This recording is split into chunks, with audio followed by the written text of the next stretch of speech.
বিসমিল্লাহির রহমানির রহিম।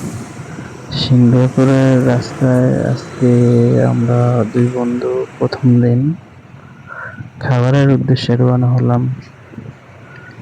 কিন্তু একটা জিনিস দেখলাম সিঙ্গাপুরের মধ্যে, মোটামুটি আমরা আসছি 11টার পরে, কিন্তু বাইর হয়েছি 11:30টার দিকে। কোনো খাবারের দোকান বিশ্রিয়া পাইতেছি না।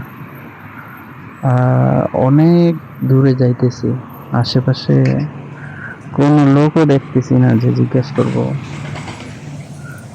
সিঙ্গাপুরে ফার্স্ট টাইম আসা তো, তার জন্য আবার ওইখানে দেখলাম যে দুই একটা লোক দেখা যায়, কিন্তু সবাই তো গাড়ি দিয়ে চলে।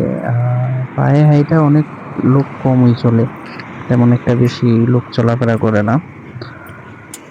বাট আমরা খাবারের দোকান দেখতেছি যে কোথায় আছে, বা হালাল খাবার। এখানে রেস্টুরেন্ট অনেকগুলাই আছে, কিন্তু খাবারের হোটেল যেটা হালাল খাবার ওইটা খুঁজে পাচ্ছি না। তো তার জন্য খুঁজতেছি, অনেক দূরে যাইতেছি। একজনকে জিজ্ঞেস করলাম, সে বলল যে হালাল, আমরা যেখানে আসছি সেখান থেকে অনেক দূরে নাকি হালাল খাবারের দোকান আর কি। তো ওইখানে যাচ্ছি হাইটা হাইটা।